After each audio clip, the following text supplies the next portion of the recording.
1절 말씀입니다. 구약성경 19쪽에 있습니다.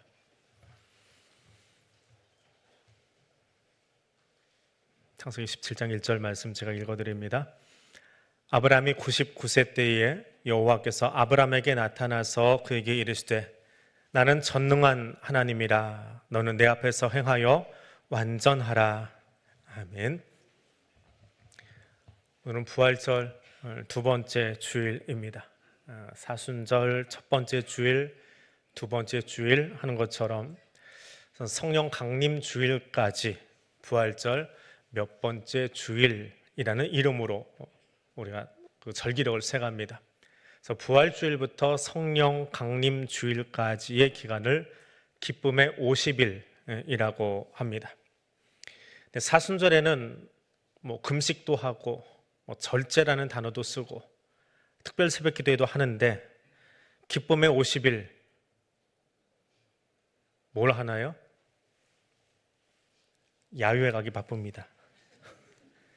교회가 따로 행사를 잘 안 해요. 개신교에서 기쁨의 50일을 이렇게 의식을 하고 잘 지키지를 않습니다. 그래서 이 기간 동안에 기쁨이라고 하는 주제를 가지고 하나님을 만나는 시간이 되기를 원합니다. 어떤 하나님이 나의 기쁨일까? 오늘 부활절 두 번째 주일에 전능하신 하나님으로 인하여 기뻐하라, 이 제목으로 함께 말씀을 나누려고 합니다. 전능하다라는 말이 무엇입니까? 쉽게 말하면 못하는 것이 없이 모든 것을 할 수 있는 것, 우리 영화관에서 보는 슈퍼맨 같은 것, 이걸 전능하다라고 생각을 할 겁니다. 우리 교회 근처에는 잘 보이지 않는데 풍향계라는 것이 있죠. 이렇게 뱅글뱅글 돌아가고 위에 보통 닭을 달아 놓더라고요. 화살표가 있는데 이게 전혀 움직이지 않는데 바람 기운이 느껴질 때가 있습니다. 이게 실바람이라고 합니다. 그리고 그 뒤에 깃발이 뒤로 확 제껴지는 게 아니라 살짝 움직이는 게 보여. 이것을 산들바람이라고 합니다. 길바닥에 놓여있던 종이가 이렇게 날아갈 때가 있어요. 그러면 건들바람이라고 합니다. 나무가 뽑힐 정도면 노대바람이라고 하고요. 초당 30m 이상의 강풍이 불면 싹쓸바람이라고 합니다. 기상청에서 바람의 등급을 나누는 12단계의 한 부분입니다. 자, 하나님은 어떤 분일까? 하나님의 전능함은 어떻게 드러나나요? 홍해를 가를 때 하나님은 전능하신 분 맞지요? 홍해쯤은 문제도 아닐 겁니다. 물을 벽으로 세워놓으시고 그 사이로 이스라엘 백성이 지나가게 하셨습니다. 근데 그 전능하신 하나님이 눕게 나온 나오미를 괴롭게 하셨습니다. 가나안 땅을 풍요롭게만 하셨어도 나오미의 가족이 이민 가지는 않았을 겁니다. 또 나오미의 남편과 두 아들을 하나님이 데려가지만 않았어도 나오미가 그렇게 울면서 통곡하지는 않았을 겁니다. 근데 나오미는 남편과 아들들을 다 보낸 뒤에 고향으로 돌아가면서 이야기합니다. 룻기 1장 20절에서 전능자가 나를 심히 괴롭게 하셨습니다 라고 말합니다. 전능자가 아무것도 하지 않아서, 그래서 나오미는 괴로웠습니다. 전능하신 하나님은 우리가 어렵고 힘들고 굶주리고 전쟁의 참상에 휘말려 있을 때 해결사가 되어주시고 풍년이 들게 하고 전쟁하기 위해서 나선 사람들이 총칼을 들고 탱크를 몰고 나가면 그것을 그 자리에서 호미로 바꾸고 트랙터로 바꾸실 수 있는, 마치 영화관에 나오는 트랜스포머 영화처럼 그렇게 바꾸실 수 있는 전능하신 하나님 맞지요? 그렇게 하실 수 있겠지요? 그 정도는 돼야 전능하다라고 말하는 것 아닐까요? 대체 하나님의 전능하심이 뭘까요? 전능하신 하나님은 앞에서 이야기했던 그 싹쓸바람 정도는 우습게 만드실 수 있는 그런 바람을 지으실 수도 있고, 홍수가 나면 땅을 갈라서 그 물을 한꺼번에 땅 밑으로 삼켜버릴 수 있는 그 정도의 능력을 발휘할 수 있는 분, 그래야 우리가 전능하다라고 말할 수 있지 않을까요? 지진이 날 때 우리 집만큼은 안전하게 지켜주시고 전 세계가 전염병으로 가득 차 있을 때 나는 그 전염병 걸리지 않고 건강하게 지날 수 있도록 내 건강을 책임져 주시고, 그러면 전능하다라고 말할 것 아닌가요? 전능하심이 무엇입니까? 전능하시다, 이것은 우리의 생각을 뛰어넘어서 일하신다라고 하는 겁니다. 저와 여러분의 생각, 아니 나만의 생각이 아니라 온 인류가 다 똑같이 가지고 있는 그 가장 큰 생각을 뛰어넘어서 일하시는 분, 그것이 하나님의 전능함입니다. 그건 대체 뭘까요? 누가복음 23장 34절입니다. 아버지, 저 사람들을 용서하여 주십시오. 저 사람들은 자기네가 무슨 일 하는지 알지 못함입니다. 하나님의 전능하심이 무엇입니까? 십자가입니다. 싹쓸바람도 우습게 만드실 수 있는 분, 지금 당장이라도 그 십자가 위에서 천군 천사를 호출하실 수 있는 그분께서 자신을 조롱하고 있는 강도들, 십자가 아래의 사람들, 자신을 놔두고 출행당친 제자들을 보면서도 아무런 능력도 사용하지 않으신 것, 이것이 전능함입니다. 십자가야말로 사실은 우리의 모든 생각을 뛰어넘는 하나님의 전능함입니다. 우리가 보기에는 하나님은 아무런 능력도 사용하지 않으셨습니다. 그런데 사실은 전능하신 하나님은 그 십자가 위에서 가장 강력한 능력을 사용하셨는데, 그게 뭘까요? 사랑과 용서입니다. 대한민국 사람들은 사랑과 전쟁 드라마를 만들지만 하나님은 사랑과 용서, 그 전능함을 사용하셨습니다. 누구도 생각하지 못한 가장 강력한 힘, 하나님만이 하실 수 있는 진짜 능력, 오직 하나님만 하실 수 있는 완전한 용서와 구원의 능력을 그 십자가로 보여주셨습니다. 이것이 우리의 생각을 뛰어넘어 일하시는 전능하신 하나님이십니다. 능력이 한이 없으신 하나님, 그 능력을 누구에게 어떻게 사용하실까요? 매일 아침 9시에 교육자들하고 직원들이 모여서 먼저 예배를 드리고 시작을 합니다. 어제 경건의 본문은 앞에서부터 한 장씩 읽어 나가는데요, 룻기 1장을 읽게 되었습니다. 그때 유독 눈에 들어오는 단어가 하나 있었습니다. 성경을 그렇게 읽어도 예전에는 안 보이던 단어가 눈에 하나씩 들어올 때가 있는데 어제는 이 단어가 눈에 들어왔습니다. 룻기 1장 14절입니다. 룻은 그를, 나오미를 붙쫓았더라. 붙쫓았다, 이게 무슨 말입니까? 어제 갑자기 그 단어가 눈에 들어오는 거예요. 끝나고 나서 사전을 뒤졌습니다. 그냥 감으로 아는 게 있어요. 붙잡고 쫓아갔다, 붙쫓았다. 근데 사전을 열어보니까 공경하는 마음으로 섬기며 따라가다 라는 순우리말, 붙쫓았다라는 단어입니다.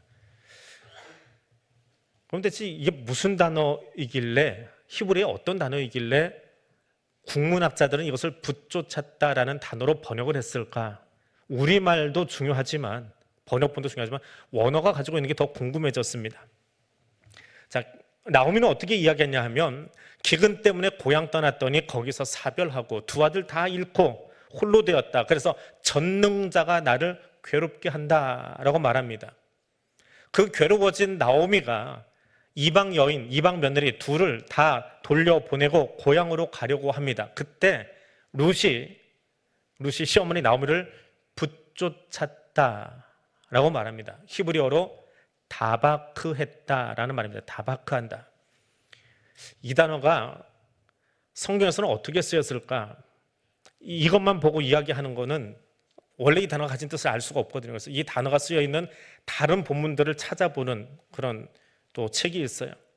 그러니까 용례집이라고 하는 곳인데 그걸 열었더니 이 다바크가 제일 먼저 쓰인 곳이 어디냐 하면 창세기 2장 24절이에요. 남자가 부모를 떠나 그 아내와 합하여 다바크하여 둘이 한 몸을 이룰지라.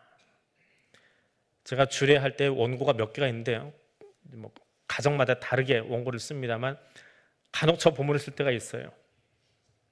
거기에 그 본문을 쓰면서 꼭 해드리는 말이 있습니다. 오늘 제 앞에 서 있는 신랑과 신부가 이제 부모를 떠나서 둘이 합하여 악교처럼 딱 붙어서 떨어지지 말고 평생 잘 사십시오 라고 이야기를 합니다. 사실 그때는 히브리어를 열어본 건 아니에요. 그냥 합하여라는 단어를 풀어냈습니다. 근데 사전을 열고 용례집을 보니까 그 말이 더 분명해지더라고요.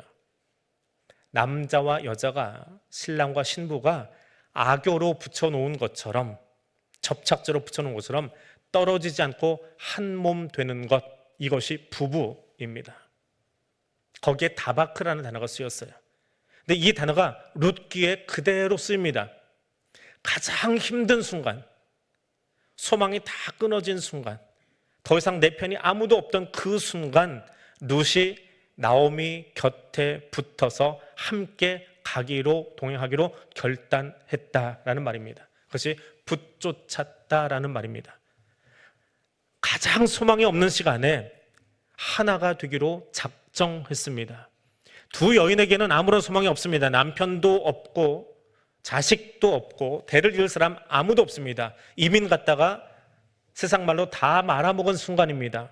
그 순간 떨어지지 않고 홀로 된 두 여인이, 시어머니와 며느리가 함께 가기로, 악교로 붙여놓은 것을 함께 가기로 작정했습니다. 동행하기로 작정했습니다. 그랬더니 그곳에 전능자가 찾아오셨습니다.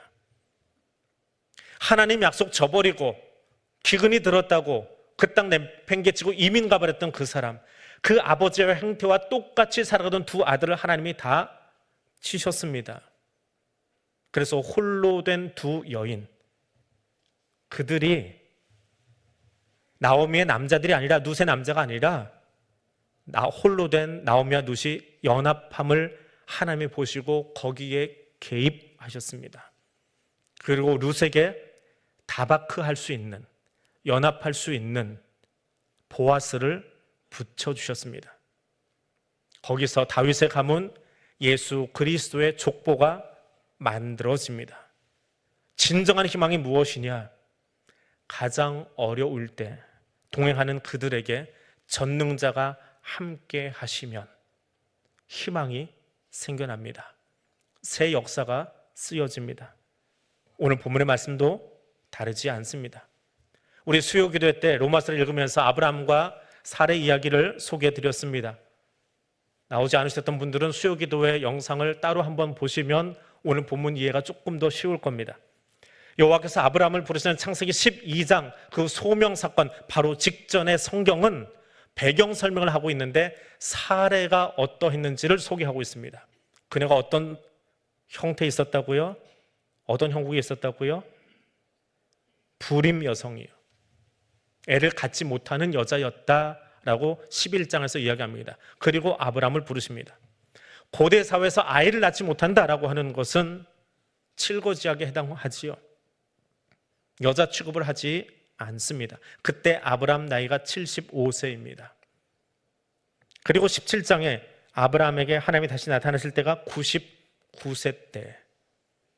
그 이전도 같이 살았지만 75세 때 처음 아브라함을 소개하면서 여기까지 20여 년, 30년 가까이 살면서 아브라함 세상 방법도 사용하고 후사 있기를 원해서 이리저리 헤매고 다닌 건 인정합니다. 그런데 또 하나 분명한 것은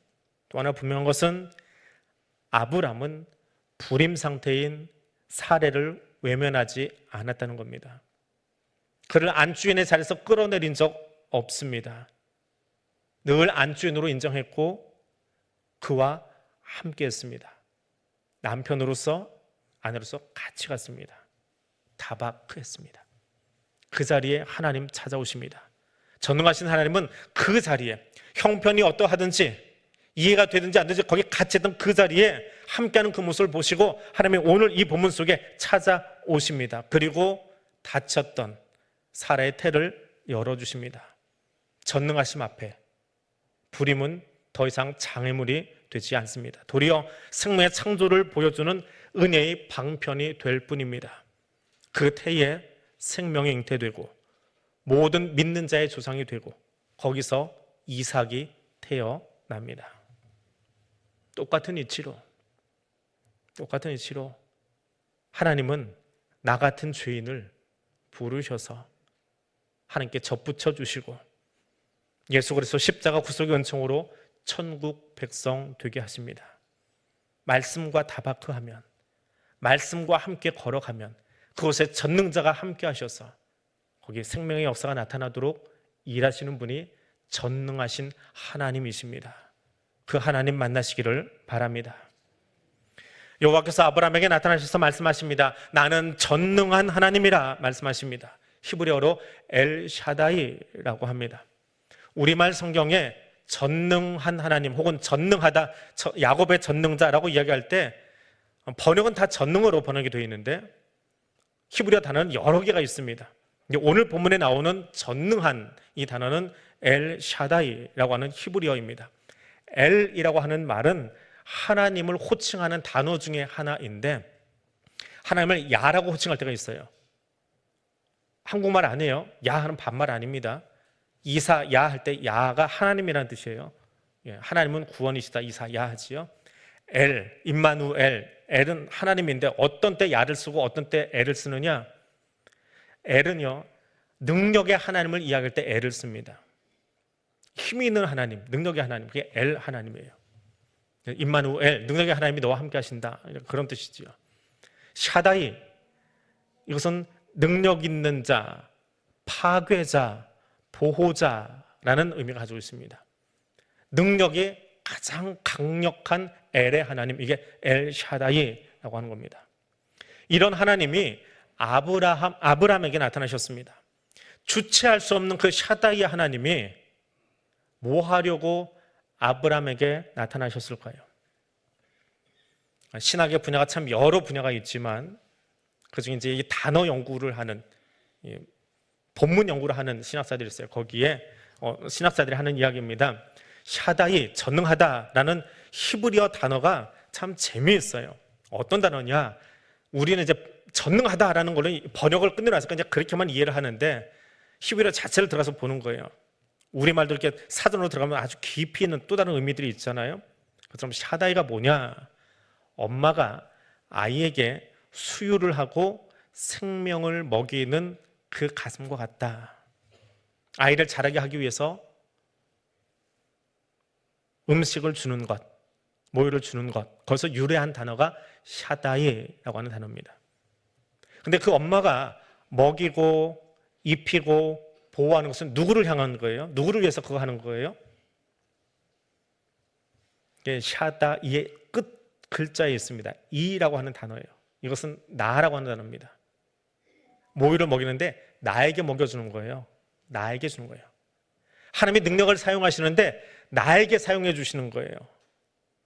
그래서 그 하나님이 능력의 하나님, 전능하신 하나님, 나를 먹이고 입히시는 능력의 하나님, 그것이 엘 샤다이라고 하는 히브리어입니다.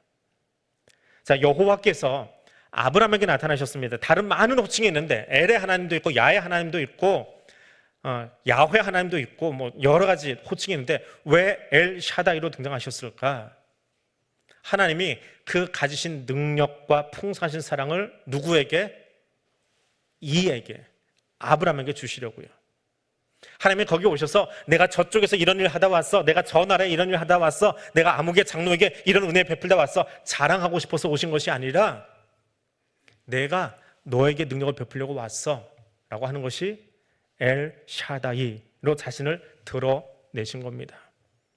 재물도 많고 식솔도 거느렸고 하지만 자식이 없어서, 자녀가 없어서 가장 가난한 아브람과 사레를 보호하시려고 오신 거예요. 보호하시려고.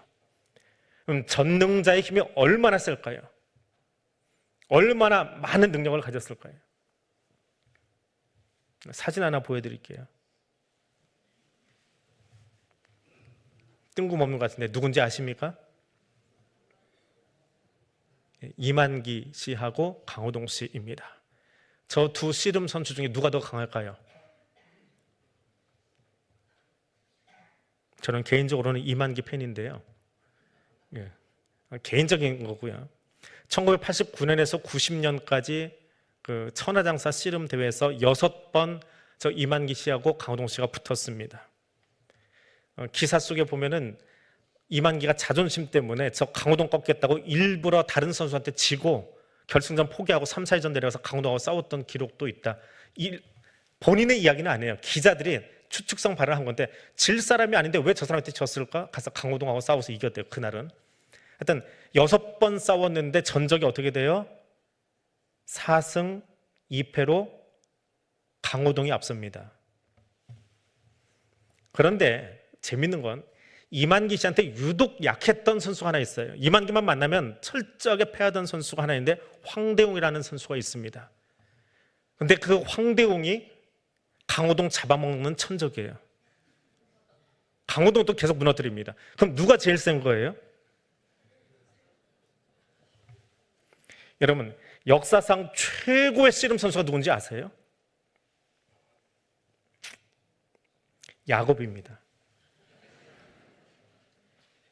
창세기 32장에 야곱이 어떤 사람과 밤새도록 씨름하였다라고 적고 있습니다.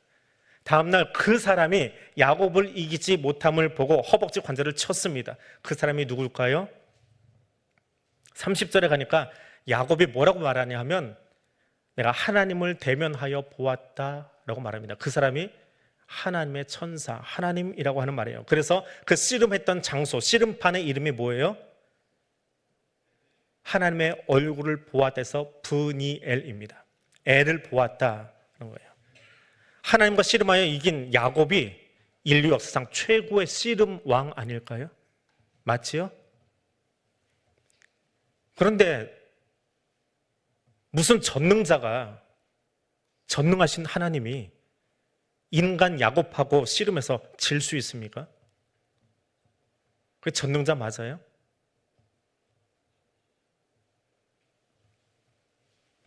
야곱을 세우시려면, 야곱을 이스라엘 만드시려면 하나님은 야곱에게 져 주셔야만 했습니다. 져 주셔야 했습니다. 발뒤꿈치 잡은 인생, 약한 인생, 속임수로 가득한 인생을 바꾸셔서 이스라엘을 세우시려면 하나님은 전능함을 뒤로 하고 져 주셔야 했습니다. 진짜 전능함은 그것입니다. 우리말이 틀리지는 않아요. 지는 게 이기는 거다. 성경적인 말 같아요. 져 주신 것. 그래서 야곱으로 이스라엘 되게 하신 장면이 바로 그곳입니다. 하나님은 오늘도 저와 여러분을 하나님 자녀 삼으려고 져주고 계십니다. 우리가 하는 기도가 때로는 하나님 생각이 조금 틀린 것 같아도 하나님이 져주실 때가 있습니다. 해봐라, 그러면서 배워라 라고 하면서 져주십니다. 그래서 그분은 전능하신 분입니다. 이 설교가 유튜브로 중계를 하다 보니까 동영상을 보여드리지 못합니다. 설교가 다 끝나면 영혼의 양식판에다 올려드릴까라는 생각도 하긴 하는데, CF, 음료 CF 동영상이 하나 있어요. 1988년인가 나온 모 음료 회사의 CF 광고인데요. 어떤 장면이 나오냐 하면 아이들을 목욕시키는 엄마가 나와요. 욕조 앞에서 아이들을 목욕시키고 있어요. 장난꾸러기 남자애 둘이 있습니다. 근데 얘들 목욕을 하다가 옆에서 욕조에다 놓고 씻기고 있는 엄마한테 물을 막 뿌려가지고 엄마가 옷이 푹 젖어버립니다. 그래도 좋아요. 아이들하고 웃으면서 아이들을 씻기고 밖으로 내놨습니다. 근데 이 녀석들이 밖에 나가자마자 뭐래요? 매직펜을 들더니 상대방 얼굴에다 뻑뻑 칠하기 시작합니다. 얼굴이 새카매졌어요. 아빠가 그걸 보고 얼마나 재밌는지 얼굴이 까매진, 매직으로 얼굴이 다 칠해진 아이들을 앉혀놓고 셀카를 들고 휴대폰으로 자기의 두 아들과 함께 사진을 찍습니다. 그때 욕실을 정리를 하고 나왔던 엄마, 이유는 모르고 천연덕스럽게 울고 있는 남편 등짝에 스매싱을 날리면서 방금 씻겼는데 그러고는 소리가 나와요. 그러면서 자막이 하나 딱 뜹니다. 태어나서 가장 많이 참고 일하고 배우며 헤매고 있는데 엄마라는 경력은 왜 스펙 한 줄 되지 않는 걸까? 음료와는 전혀 상관없는 메시지인데요. 저는 저 메시지가 그렇게 가슴에 들어오더라고요. 아무리 수고하고 아무리 애써도 엄마의 스펙은 이력서에 한 줄도 들어가지 않습니다. 근데 엄마는 참 강합니다. 전능함이 무엇일까? 계속 설명하자면 제가 은퇴할 때까지 이 단을 떠나지 않고 계속 이야기해도 설명이 모자랄 겁니다. 그래서 오늘은 여기까지만 합니다. 전능함은 제가 이해하지 못해서 전능함입니다. 전능함은 내가 감당할 수 없는 사랑이어서 전능함입니다. 전능함은 하나님의 무소불위의 권력을 휘둘러서가 아니라 이해할 수 없는 그 힘을 나를 위해서 엄마처럼 자신의 스펙으로 만들지 않고 참아주셔서 기다려주셔서 전능함입니다. 그래서 저는 그 전능하신 하나님 때문에 감사하고 기쁨이 넘치는 것, 그 메시지 외에는 오늘 더 전할 것이 없습니다. 그 전능하신 하나님을 만나는 귀한 아침 되시기를 바랍니다. 그래서 기도하겠습니다. 전능하신 하나님 감사합니다. 그 전능하신 사랑으로 나를 찾아와 주시니 더욱 감사합니다. 그런데 그 전능함을 감추시고 나를 하나님 백성 삼아 주시니 더욱 감사합니다. 그 하나님께 감사의 제목을 올려드리며 이 시간 한 2분 정도 통성으로 같이 기도하겠습니다. 거룩하신 하나님 감사합니다. 하나님의 전능하심이 무엇인지 우리가 잠시 묵상하였습니다. 그러나 부족한 종의 입술로 그 하나님을 다 풀어내지 못했고 다 말씀드리지 못했고 다 알려주지 못했습니다. 성령께서 친히 찾아오셔서 하나님 당신의 전능함이 무엇인지 우리에게 들려주시기를 원합니다. 경험할 수 있도록 인도하여 주시기를 원합니다. 하나님께서 함께해 주시기를 원합니다. 전능하신 하나님의 사랑이 무엇인지 그것을 보고 경험할 수 있는 은혜의 시간이 될 수 있도록 하나님 우리와 함께해 주시기를 원합니다. 그리고 말이 비서도 다 감당할 수 없는 그 하나님의 사랑을 내 평생에 찬송하며 감사하며 고백하며 나아갈 수 있는 하나님의 사람들 될 수 있도록 성령님 여기 우리와 함께 가여 주옵소서. 그리고 이 기쁨을 가지고 나아가는 기쁨의 50일 되도록 성령님 우리 가운데 역사하여 주시옵소서. 전능하신 하나님 감사합니다.